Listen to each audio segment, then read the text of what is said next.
we're going to be applying Buzzweld's Chassis Guard Lanolin oil to the underside of this E30 as an extra layer of protection. I've actually been really enjoying driving the E30 since it passed its MOT. I've done around 200 miles in it now, and it's an absolute hoot to drive. It's performing really well. It's much faster and much more savage than I expected actually. It's great fun. But there are quite a few things that definitely need changing on it, and some things that maybe need toning down slightly. Stay tuned for a full update on how the car's driving and all that information in a future video, but today is all about underside protection. Before we do anything, let's get the car jacked back up onto its cribs, and then I'll tell you more about what I'm using, and we'll have a look at the underside now the car's a driver.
These cribs really were a game changer. I don't know how I lived before that. Check the other video out about these.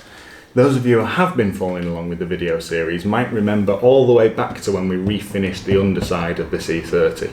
To cut a long story short, we welded up any rust holes, corrected any rust underneath, primed it, then we got it coated in Dinitrol 447 grey underseal coating, and to be honest, I'm really happy with it still. It's really solid. I don't think I could remove it even if I tried, so I think it's going to stand the test of time. We also added in cavity wax into all the cavities. It was the Dinitrol ML cavity wax, and that's the brown stuff leaking out of various holes. Shame it wasn't clear. I would have gone for clear in hindsight because it just looks a bit mucky. But really happy with the Dinitrol coating.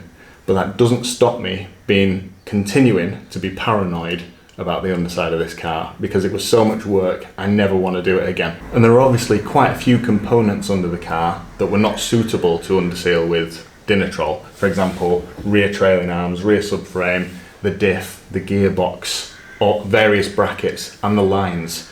I didn't want to just coat the entire thing with Dinitrol because I think that looks sloppy. So that's where the Lanolin Chassis Guard protection should come into its own. It's also worth noting that I have only done 200 miles in the dry in this car since it's been refinished underneath, so that's going to save us a heck of a lot of cleaning, which is something I definitely would want to do first before applying any kind of coating, whether a lanolin coating or not. So let's head to the bench. I'll tell you a little bit more about Buzzweld's Chassis Guard. So this is what we're going to be using, Buzzweld Chassis Guard. It's lanolin oil based, potentially a much cheaper alternative to the more heavily marketed products, Lanoguard. Buzzweld actually has a great reputation among car restorers, and this is their own blend of lanolin protection. I have high hopes for it, to be honest. I'll link to it in the description. Lanolin is actually a natural product which comes from sheep's wool, and it's what makes their fleeces waterproof, I suppose. It's good for loads of things, including skin treatments and wood preservation, and it's now becoming all the rage in the automotive space. Reading the tin, it can be sprayed directly onto rust to stop it progressing, but on my car I'm going to use it more as a sacrificial waterproof layer of protection for the underside. The only downside to it really is it's not permanent, so it needs topping up every year or so, And there are a few ways to apply it. We considered using a HVLP spray gun and a compressor, which is my preferred method, but we've decided to try a simple spray bottle first. One thing I am cautious of is getting overspray on literally everything in the room, so I think hand spray will be a bit more controllable. And apparently if you get it all over your paint on the top side of your car, it can be a bit of a pig to remove, and I think with a sprayer we're just going to avoid that mess. It's quite a thin oil, as you can hear, and they recommend you only dilute it around 10-15% using white spirit, and after that it should be good to spray through a bottle just like this. Before we crack this open and I start mixing it up, I'm going to get under the car, brush any loose dirt off and mask the exhaust. You definitely shouldn't be putting this stuff on things that get as hot as an exhaust. When I do the arches I'll also mask the discs. Let's jump under there now.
Past the castle.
Let's crack it open.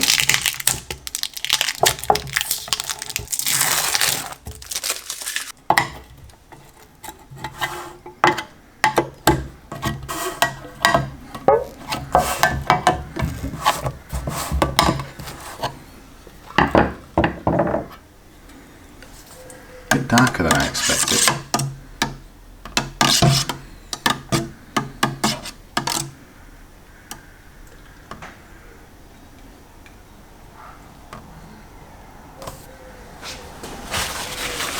Smells funny. Smells a bit like cod liver oil.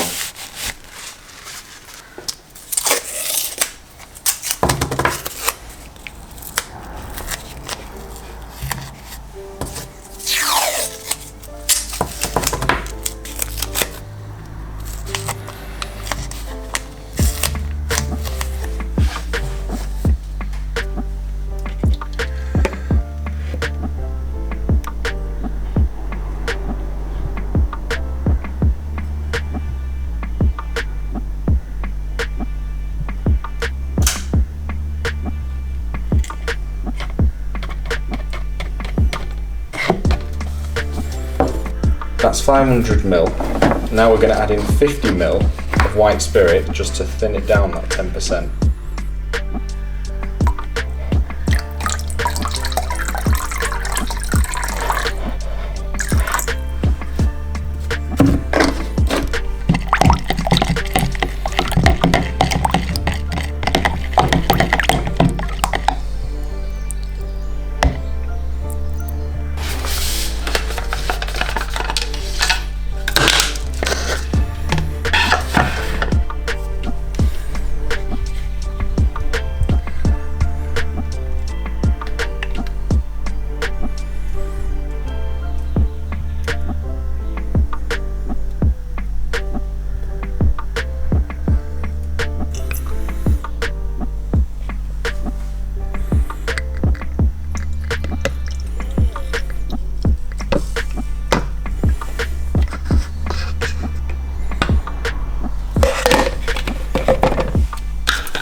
Yeah.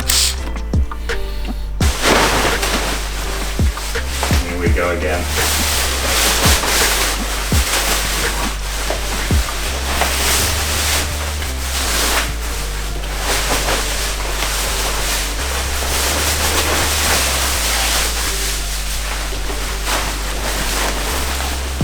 Just decided I'm going to actually do in the arches first, so I'm going to jack from the front subframe again, whip this wheel off, mask the disc, do in the arch, same on the other side, then I'll do the rear, then I'll do the underside. Let's crack on.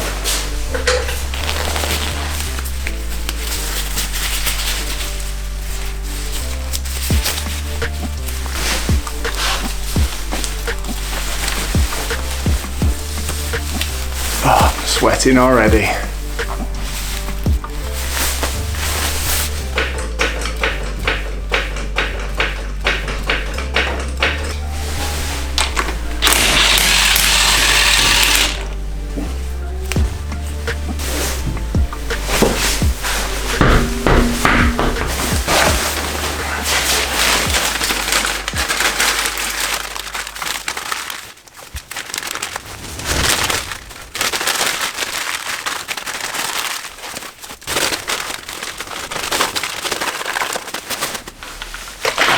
Okay, first spray. Wow.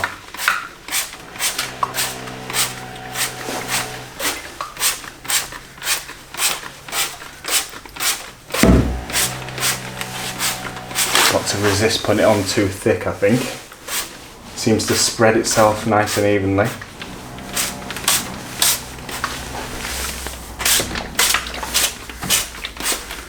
Doesn't smell the best.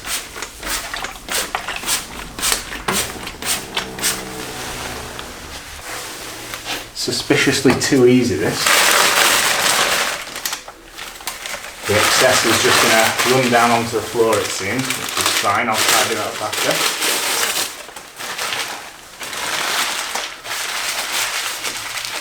Good. One arch done, I think.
Oh,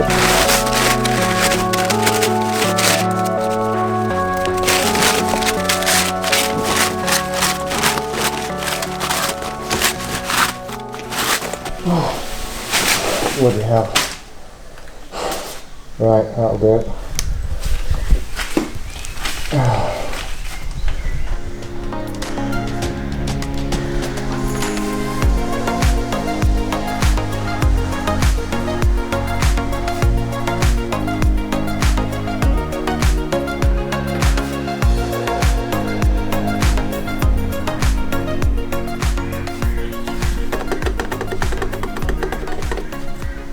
Despite putting it on really thick, I actually only used 3/4 of a litre, just 3/4 of that tin, and it went a very long way. I wasn't sure I was going to have enough, but I actually think putting it on not too thick, a 1 litre tin would do 2 cars, which is quite impressive, to be honest. I'm also really impressed with how easily it went on with a simple spray bottle.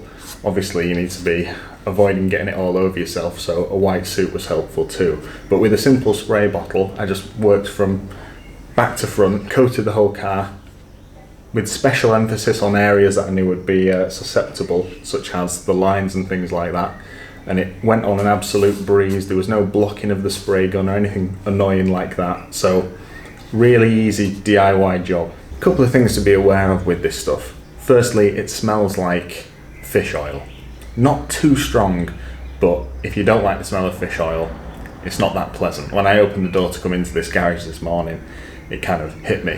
I hope that smell doesn't linger. I suspect most of it's from the floor rather than from the car. When the car's outside, it shouldn't be a big issue. The other point that leads on to is the floor. You are going to make a big mess of the floor. I'm now looking at my garage floor with some patches where it continues to drip and thinking, how the heck am I going to get this clean? I think I'm going to use white spirit on a rag, but it's a job I'd rather not have. Hey ho, I ought to fix it, otherwise this room's going to smell of fish oil forever. If you're planning to take this job on yourself, I'd also recommend masking up your car a bit better. Obviously, when I say a bit better, I mean at all, because I only masked the exhaust, I didn't mask the car. It's because the car is going to be getting a paint job at some point, hopefully in the near future. The paint that's on this car is really terrible, so a bit of this stuff getting on it as overspray I didn't care about. But if you have a car with a really clean paint job, which you might if you're treating the underside, then you definitely want to be aware of that. It's going to be a real bugger to get it off your paint afterwards. It's early days, but so far I can fully recommend the Buzzweld Chassis Guard product. It's really quite excellent and I'm very impressed with it so far. We'll see how it stands up to the test of time. Do make sure you subscribe and I will follow up with an update on this maybe in 3 to 6 months and we'll see how well it's held up, but I have high hopes for it. As usual, I'll leave links to everything I've used in the description so you can pick some up and consider doing the same job yourself. But if this video has been helpful for you, please do make sure you leave us a like. See you in the next one.